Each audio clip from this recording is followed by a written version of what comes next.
Hello class. तो अभी तक हम लोगों ने ढेर सारे प्रोटोकॉल्स के बारे में पढ़ा रखा है, जिसमें हम लोगों ने डिफरेंट सेट ऑफ रूल्स पढ़े थे, कैसे क्या चीज़ें वर्क कर रही हैं। तो आज हम लोग क्लास में शुरू करेंगे CCNA का। CCNA क्या है? ये सिस्को का एक नेटवर्किंग को मतलब कम्युनिकेशन नेटवर्किंग का एक कोर्स होता है, ठीक है। सिस्को कंपनी है, तो उसी में स्पैनिंग ट्री प्रोटोकॉल्स के बारे में हम जानेंगे। अब ये स्पैनिंग ट्री प्रोटोकॉल की ज़रूरत क्यों पड़ी, तो उसके लिए ज़रा देखो। सबसे पहले हमें एक वर्ड है रिडंडेंसी, इसके बारे में जानना पड़ेगा। What is redundancy.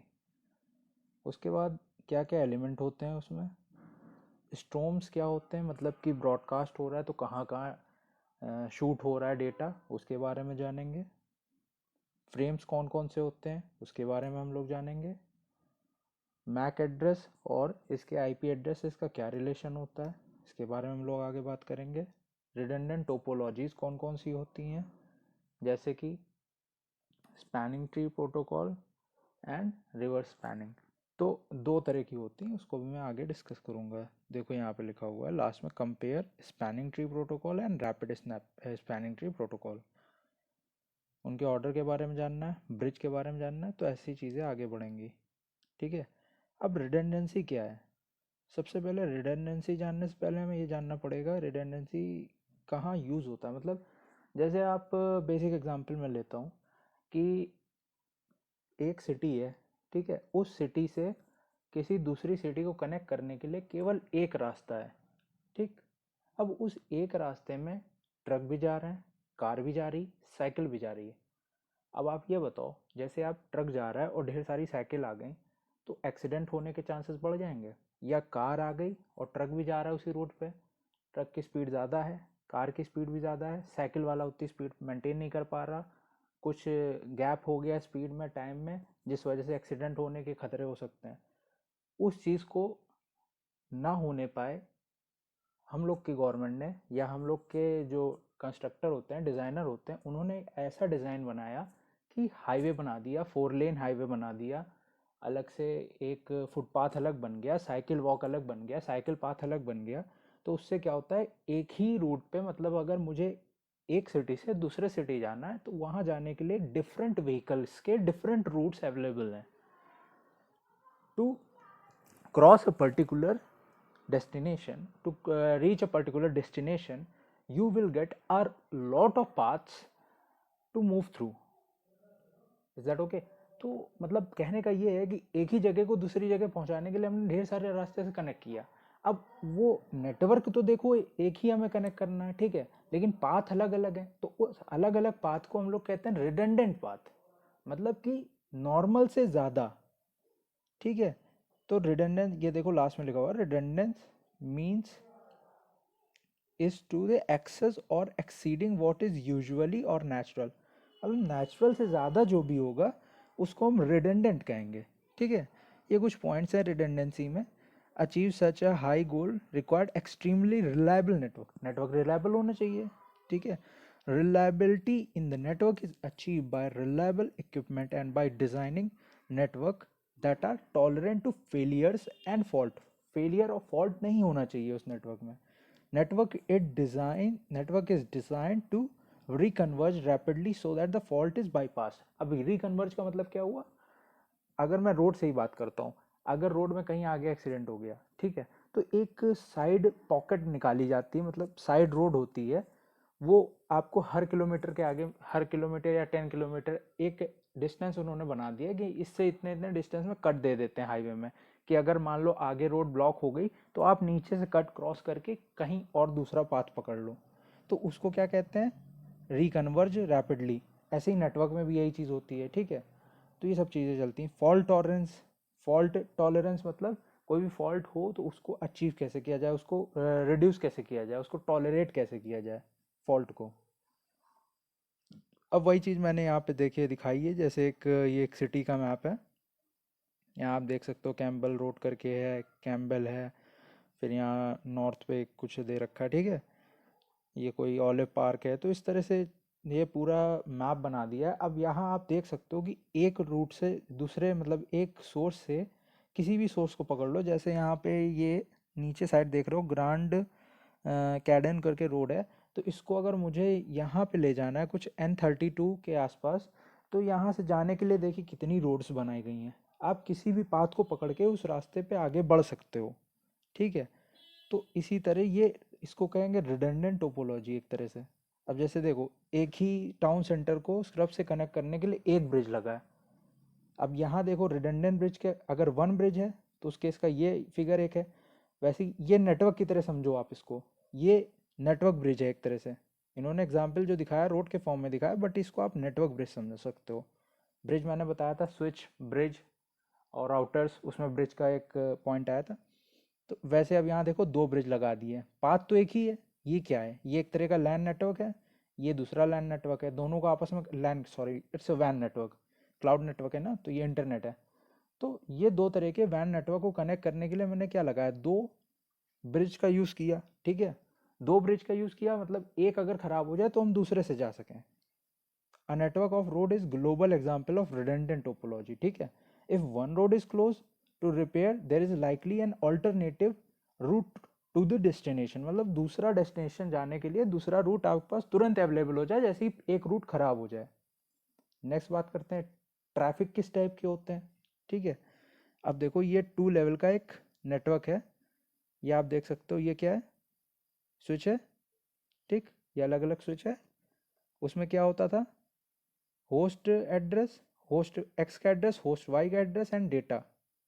वैसे यहाँ पे देख लो, होस्ट एक्स का एड्रेस, होस्ट वाई का एड्रेस एंड डेटा उस पाथ से जाता। और ये क्या है, ये मैंने बताया था ना, जब मैक हम लोग बनाते थे तो उसमें जब डेटा हम ट्रांसफ़र करते थे तो उसमें क्या होता था, पहले ब्लॉक में क्या सोर्स एड्रेस शो होता था, दूसरे ब्लॉक में डेस्टिनेशन एड्रेस शो होता था, and third block is use for data. Data क्या है, आपका पेलोड, जो भी आप इंफॉर्मेशन सेंड कर रहे हो, ठीक है। ये अननोन यूनिकास्ट है। अब देखो क्या क्या होता है, कितने टाइप के ट्रैफिक होते हैं। यहाँ देखो आप चार तरह के ट्रैफिक देख सकते हो। नोन यूनिकास्ट, जिसमें हमें destination address are in the switch table, मतलब स्विच टेबल में उनके डेस्टिनेशन एड्रेस हमें पता होता है। अननोन यूनिकास्ट, जिसमें आपको स्विच टेबल में एक टेबल बनाई थी पिछले क्लास में, आपको बताया होगा मैंने, तो उस टेबलर फॉर्म में मैंने क्या करा था, इस तरह की आपको दिखाता हूँ।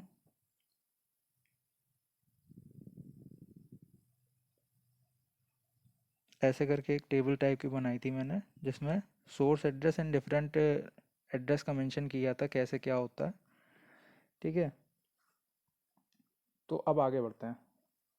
हाँ, तो यूनिकास्ट मतलब ये समझ लो कि आप यूनिकास्ट, जो नॉन यूनिकास्ट है उसमें आपका डेस्टिनेशन एड्रेस होता है, अननोन वाले में डेस्टिनेशन एड्रेस हमें नहीं पता होता है। मल्टीकास्ट क्या है, traffic send to group of address, ढेर सारे, मल्टीपल मतलब ढेर सारे, ब्रॉडकास्ट मतलब सब में भेज देना एक साथ। देखो मल्टीकास्ट में मतलब हम अगर 10 है तो हम 5 या 6 के पास भेज रहे हैं, या इवन 9 के पास, और 10 भी वही ब्रॉडकास्ट। और ब्रॉडकास्ट का मतलब हम जितने अवेलेबल नेटवर्क, जितने अवेलेबल मेरे पास होस्ट होंगे, हम सबको डेटा भेज देंगे, दैट इज कॉल्ड ब्रॉडकास्ट। अब इसका यूज़ कहाँ हुआ, रिडंडेंट स्विच टोपोलॉजी। यहाँ आप देख सकते हो एक राउटर बना हुआ है, राउटर वाई, ये क्या है, सर्वर है, that is host X, router Y, switch B, segment है दो, स्विच ए स्विच बी। अब यहाँ पे देख लो कुछ पॉइंट्स लिखे हुए हैं। Switch learns the MAC address of device in their port so that the data can properly forward to the destination, ठीक है। Remember, switch uses the source MAC address to learn where the device are and enters the information to their MAC address table. Switch will flood frames for unknown destination until they learn the MAC address of that device. Broadcast and multicast are also flooded unless switch is doing multicast snooping और IGMP। IGMP भी बताया था मैंने, protocol होता है एक तरह का। फिर क्या है, अ रिडंडेंट स्विच टोपोलॉजी में, that is STP, snapping tree protocol है, spanning tree protocol, cause broadcast storm multiple frame copies and MAC address table instability problem, ठीक है। तो ये सब चीज़ें उसमें होती हैं, तभी मुझे अभी आगे जाके जब STP का यूज़ करना पड़ेगा, ठीक है। मतलब कहने का ये है कि डिफरेंट मैक एड्रेस के लिए ब्रॉडकास्ट नेटवर्क का यूज़ किया मैंने, सबको भेज दिया एड्रेस, रिडंडेंट हो गया, ठीक है।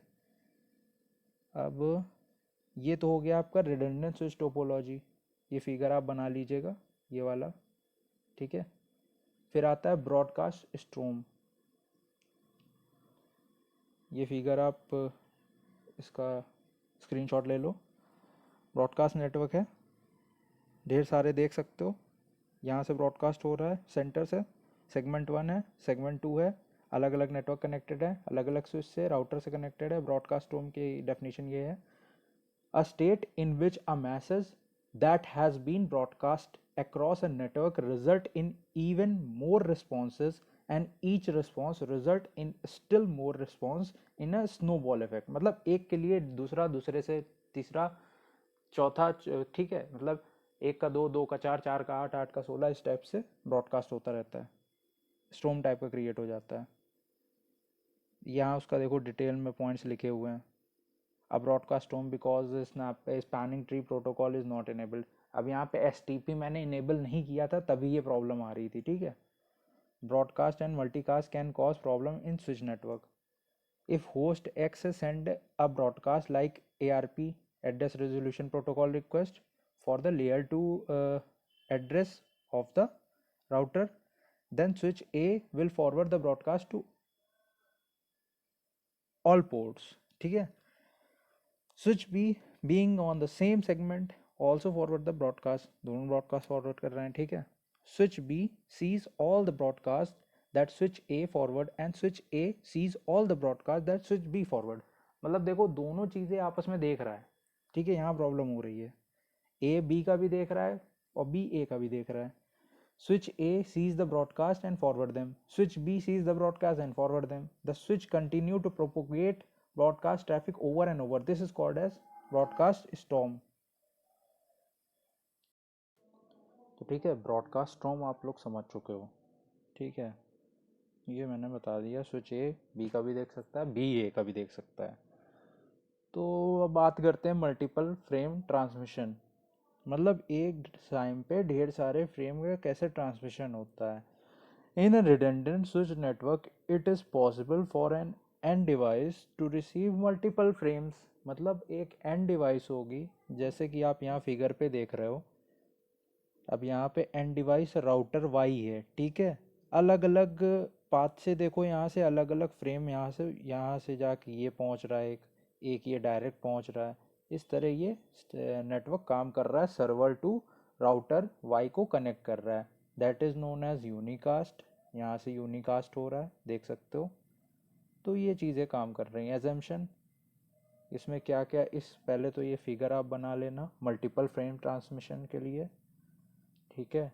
इसका आप लोग स्नैपशॉट ले लो, स्क्रीनशॉट, ठीक। अब देखो एजम्पशंस क्या क्या हैं इसमें। यहाँ पे देखो, यहाँ पे हमने स्पैनिंग ट्री प्रोटोकॉल अभी इनेबल नहीं किया है, ठीक है। MAC address of router Y has been timed out by both switches। Host X still has the MAC address of router Y and its ARP cache, cache memory होती है, ठीक है, जो थोड़े टाइम के लिए होती है। इसकी स्पीड बहुत ज़्यादा होती है, कॉस्ट भी बहुत ज़्यादा होती है, लेकिन इसकी साइज़ बहुत कम होता है इसका। Host X send a unicast frame to router Y, देख रहे हो यहाँ पे यूनिकास्ट फ्रेम भेज रहा है यहाँ सीधे सीधे, ठीक है। तो ये हो गया मल्टीपल फ्रेम ट्रांसमिशन। अब कैसे कनेक्ट होता है, we will connect to switch with two path, connect multiple computer, disable spanning tree. देख रहे हो यहाँ पे ये अलग अलग लाइन है, दो पाथ से कनेक्ट कर दिया, रेड लाइन दिख रही है आपको, इसके 12 को इसके 12 से, इसके 1 को इसके 1 से, इस तरह से होता है। अब बात आती स्पैनिंग ट्री कैसे वर्क करता है। अभी तक रिडंडेंट नेटवर्क की बात हो रही थी, कहाँ क्यों ज़रूरत पड़ी इनकी। तो अब ये देखो, दो फिगर आपको दिख रहे होंगे, ये कैटेगरी 1 2 3 4 5 6 7 सर्वर फार्म है। फार्म क्या होता है, farm is a collection, a server farm is a collection of server at a one place. यहाँ पे ढेर सारे सर्वर तुम्हारे कनेक्ट होते हैं। सर्वर मतलब अलग अलग, जैसे मान लो एक ही नेटवर्क है, एक जैसे तुम्हारा, एक जैसे आईआईटी है तुम्हारा, आईआईटी में डिफरेंट ब्रांचेस हैं, तो हर ब्रांच के लिए अलग अलग सर्वर होगा, ठीक है। उसका एक मेन कंप्यूटर यूनिट होगा जहाँ पे सारे ब्रांच के सर्वर रखे होंगे, that is known as server farm, ठीक है। अब देखो ये कनेक्शन कैसे हुआ है और ये वाला कनेक्शन कैसे हुआ है। इसमें देखो सारे मैश के फॉर्म में कनेक्टेड हैं, सब एक दूसरे से कनेक्टेड हैं। वहाँ पे यहाँ पे देखिए एक रेड कलर की लाइन दिख रही है, जो जितना ज़रूरी था उतने में काम चल जाए, यही इसी को कहते हैं स्पैनिंग। ठीक है, सबको कनेक्ट करने की ज़रूरत नहीं है आपस में। अब देखो वही चीज़ टेक्स्ट के फॉर्म में लिखी हुई है। Unlike IP in the layer 2 header there is no time to live. TTL बताया था मैंने क्या होता है। ठीक है, the solution is to allow physical loop, that is redundant physical connection, but create a loop free logical topology. The loop free logical topology is created, that is known as tree. देख लो ये tree की तरह बन गया। ठीक है, this topology is a star or extended star logical topology, the spanning tree of the network. अब ये spanning tree है एक तरह का, ये जो फिगर दिख रहा है स्टार का ही एक एक्सटेंडेड पार्ट है आगे। It is a spanning tree because all the devices in the network are reachable. सारे ही नेटवर्क पहुंच में हैं हमारे, सारे ही होस्ट से हम बात कर सकते हैं, कम्युनिकेट कर सकते हैं। The algorithm use to create the loop free logical topology is spanning tree algorithm. जो एल्गोरिदम हमें यूज करना है इस पर्टिकुलर टोपोलॉजी के लिए, उसको हम लोग कहते हैं spanning tree algorithm. This algorithm can take a relatively long time to coverage. ज़्यादा टाइम लगेगा क्योंकि नेटवर्क ज़्यादा है। A new algorithm called rapid spanning tree algorithm is being introduced to reduce the time to network time for a network to compute a loop free logical topology. ठीक है, मतलब एक rapid network topology का use करते हैं जब इसी को थोड़ा एक्सटेंड कर देंगे। ठीक है, मतलब स्पैनिंग को ही जब हम रैपिड स्पैनिंग में कन्वर्ट करते हैं तो थोड़ा टाइम और कम लगता है। अब स्पैनिंग ट्री प्रोटोकॉल की खोज किसने करी थी, ये आप देख सकते हो, रैडिया पर्लमैन, इन्होंने इसकी इन्वेंशन करी थी। इन्होंने एक बुक भी लिखी हुई है, इंटरकनेक्शन। इसमें क्या क्या है, ब्रिज, राउटर, स्विच और इंटरकनेक्टिंग प्रोटोकॉल के ऊपर है। इसी में इन्होंने, ये देख लो, ethernet bridge and switch can implement IEEE 802.1d spanning tree protocol. अच्छा, ये IEEE का ही है, जो एक स्टैंडर्ड होता है जिसमें स्टैंडर्ड का नंबर क्या है 802.1d। ये यूज़ होता है स्पैनिंग ट्री प्रोटोकॉल के लिए। And use a spanning tree algorithm का यूज़ करता है to construct a loop for free shortest path network. ठीक है, रायडा पर्लमैन क्या है, इन्वेंटर है इसकी, inventor of spanning tree algorithm. Use a bridge और स्विच का यूज़ करके इन्होंने इन्वेंट किया था उसको।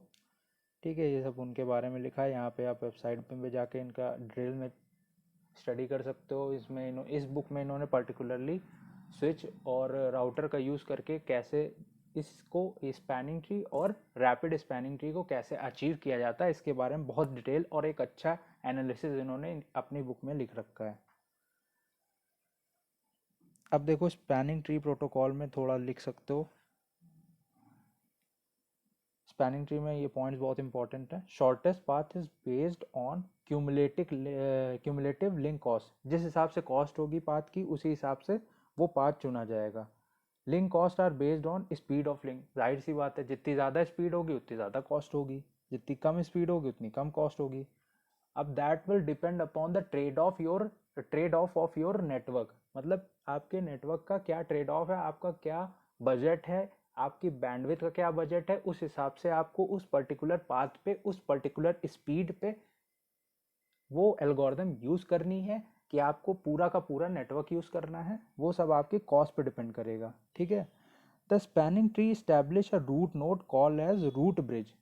सबसे पहले एक रूट नोड का इजाद किया जाता है, इसमें बनाया जाता है। तो इस रूट नोड का क्या काम होता है, बेसिक जो एक सेंटर नोड जिसको आप कहोगे, जहाँ से सारी एक जैसे स्टार शुरू होता है, जो सेंटर में होता है वही रूट नोड होता है। The spanning tree protocol construct a topology that has one path for reaching every network node. Her network node तक पहुंचने के लिए एक पाथ होगा, चाहे जैसे हो। मतलब एक रूट नोड से हर एक रूट नोड तक पहुंचने के लिए कुछ ना कुछ पाथ होगा ही होगा, कोई भी एक होस्ट छूटेगा नहीं इस केस में।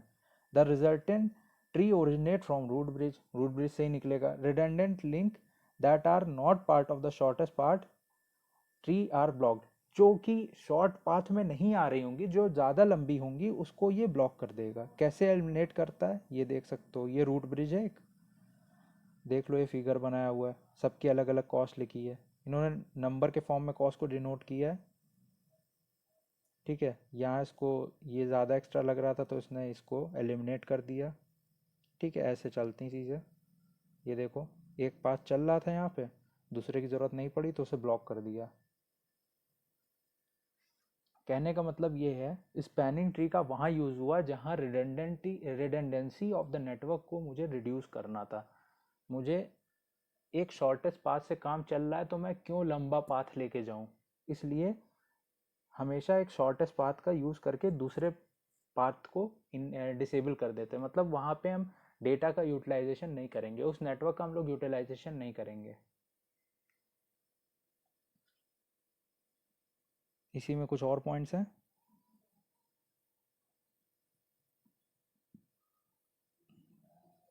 ये देख सकते हो,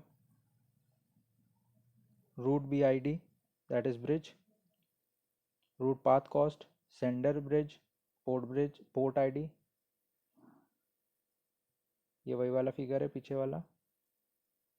it is because certain paths are blocked that a loop-free topology is possible. Data frame received on blocked link are dropped. The spanning tree protocol required network device to exchange masses to prevent bridge loops called Bridge Protocol Data Unit, that is BPDU. ये देख सकते हो ऊपर लिखा हुआ है BPDU. Link that will cause a loop are put into block state. BPDU continue to receive on block port. जितने भी ब्लॉक पोर्ट होंगे वहाँ पे BPDU आएगा। This ensure that if an active path or device fails a new spanning tree can be calculated. जैसे ही कोई device या पाथ फेल करता है, जैसे रोड के केस में मैंने बताया था कि जैसे सबवे में चल रहा है कोई, कोई हाईवे में चल रहा है, कोई अगर फुटपाथ पे चल रहा है, फुटपाथ वाला रास्ता ब्लॉक हो गया या सबवे वाला रास्ता ब्लॉक हो गया, तो वो तुरंत ही आपको दूसरा रूट प्रोवाइड कर दे। यही काम होता है स्पैनिंग ट्री का, विद इन अ सेकेंड। ये विद इन अ सेकेंड वाली बात नहीं, यहाँ तो micro and milli nano second में बात चली जाती है, ठीक है। कुछ चीज़ें और हैं। BPDU contain enough information so that all switch can be do the following things. Select a single switch that will act as a root. एक सिंगल स्विच का सिलेक्शन करना है जो कि रूट की तरह एक्ट करे। यहाँ सारा खेल स्विच और ब्रिज का ही होता है। कैलकुलेट द शॉर्ट, सबसे छोटा पाथ से पता लगा लेना है, ठीक है। ये मतलब स्टेप्स हैं कैसे हम स्पैनिंग ट्री को बनाते हैं। तो सबसे पहले क्या है, एक होस्ट को सेलेक्ट करना है, मतलब एक स्विच को सेलेक्ट करना है सबसे पहले। वो स्विच को हमें एज अ रूट स्विच, वो एज अ रूट स्विच हमें उसे यूज़ करना है, ठीक है। उस रूट स्विच से हम लोग अलग अलग होस्ट तक कनेक्ट करने के लिए जो अलग अलग स्विच यूज हुए होंगे उसमें शॉर्टेस्ट पाथ देखेंगे हर हब के लिए, मतलब हर एक होस्ट के लिए। Designate one of the switch as the closest one to the root. सबसे पास में जो होगा उसको एक मतलब डेजिग्नेट कर देंगे, उस स्विच को कनेक्ट कर लेंगे for each LAN segment. This bridge is called designated switch. सबसे पास वाले को डेजिग्नेटेड स्विच कहते हैं। Designated switch handle all the communication from LAN toward the root bridge. अब ये क्या होगा, लैन मतलब कि या तो लैन या तो बड़े के केस में देखोगे तो वैन, ये इंटरनेट के थ्रू या ब्रिज के थ्रू, सॉरी ब्रिज नहीं क्लाउड के थ्रू कनेक्ट कर देगा आपको। आईओटी में तो क्लाउड ही आ जाएगा। Choose one of its port, its root port for each non root switch. मतलब एक पोर्ट को सिलेक्शन करना है जो कि नॉन रूट स्विच की तरह का, मतलब जो रूट स्विच है उसको छोड़ के बाकी जितने नॉन रूट स्विच हैं उनसे कनेक्ट करने के लिए एक एक पोर्ट बनाना पड़ेगा, ठीक है। फिर क्या है, select port that are the part of spanning tree, the designated port, non designated port are block. Designated port जो होंगे उनको ले लेगा, जो नॉन डेजिग्नेटेड होंगे उन्हें ब्लॉक कर देगा, सीधी सी बात। तो ऐसे ये चीज़ कनेक्ट होती है स्पैनिंग ट्री प्रोटोकॉल में। तो अब देखिए ये फिगर वही वाला है, डेजिग्नेटेड पोर्ट को कनेक्ट कर लिया, नॉन डेजिग्नेटेड को ब्लॉक कर दिया। ये फिगर इंपॉर्टेंट है स्पैनिंग ट्री का। ये पीछे अभी जितने भी बने थे उस सब में सेम फिगर था। इसका आप लोग स्क्रीनशॉट ले लो, इसमें सब दिया हुआ है किस पाथ में कितना कॉस्ट लग रहा है, कोई एक चूज़ करना था। ये डेजिग्नेटेड पोर्ट था इधर वाला, कैटेगरी बी वाला, कैटेगरी सी वाला नॉन डेजिग्नेटेड था स्विच, तो उसको हटा दिया। एस टी ए एल्गोरिथम का यूज़ होता है, S T A choose a reference point, root bridge का यूज़ करता है, ठीक है।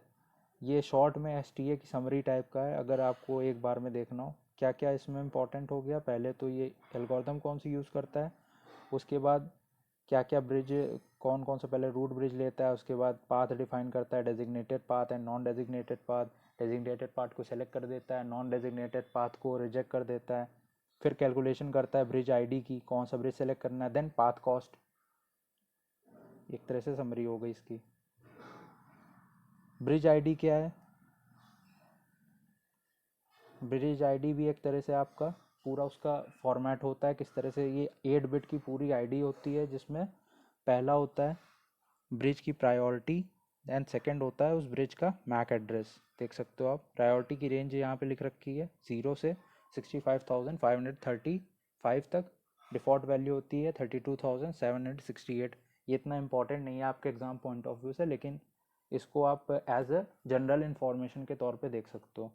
6 बाइट हो गया from back plane to supervisor, ठीक है। बी आई डी हो गया, bridge I D is use to identify each bridge और switch. The B I D is use to determine the centre of the network. ये एक root जो switch था उसका भी पता करने का काम बी आई डी से होता है in respect to S T P known as root bridge. ये देख सकते हो यहाँ लिखा हुआ है रूट ब्रिज। इसमें क्या क्या होता है अभी बताया मैंने। 2 बाइट का आपका क्या होगा, प्रायोरिटी होगी, और 6 बाइट का मैक एड्रेस होगा। उसकी रेंज देखो सिस्को ने जो डिफाइन करी वो ये है, ठीक है। तो ये ये लैन पे जो आपके दिखते हैं अलग अलग दिख रहा होगा आपको। तो इस तरह से बी आई डी वर्क करता है।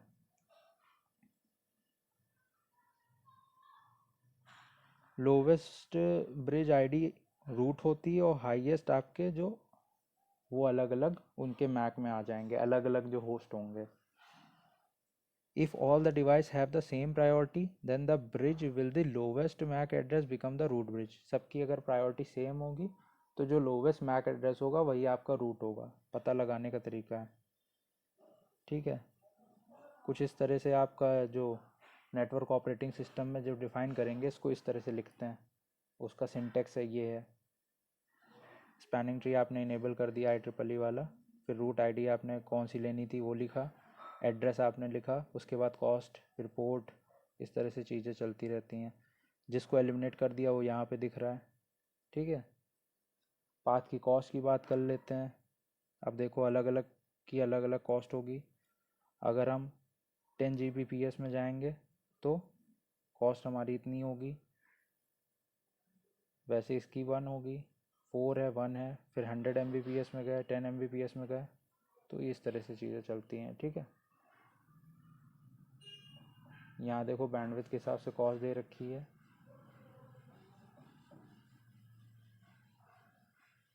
पाथ कॉस्ट अलग अलग दे रखी है, इसका भी स्क्रीनशॉट ले लो चाहो तो।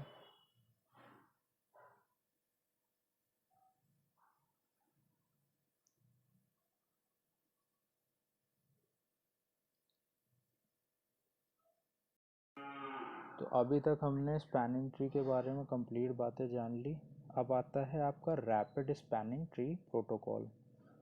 तो इसमें देखो सबसे पहला तो ये हो गया कि इसका जो स्टैंडर्ड होता है वो होता है IEEE 802.1W, लैन आर्किटेक्चर बेस्ड है, ठीक है। वैसे ही उसका पीछे भी मैं दिखा चुका हूँ, उसको भी नोट कर लेना। तो इसका कुछ फिगर इस तरह से है। ये क्या है, काम तो इसका स्पैनिंग ट्री का ही है, लेकिन ये थोड़ा फास्ट काम करता है, मतलब क्विक रिस्पॉन्स के लिए इसे डिज़ाइन किया गया था। तो ये इसका फिगर है, ये ऑल्टरनेटिव पोर्ट है इसका, देखो डेजिग्नेटेड पोर्ट है, उसमें क्या होता था नॉन डेजिग्नेटेड यहाँ पे होता था, यहाँ ऑल्टरनेट हो गया, ये डेजिग्नेटेड ब्रिज हो गया, ठीक। The rapid spanning tree protocol is defined, IEEE model बता दिया.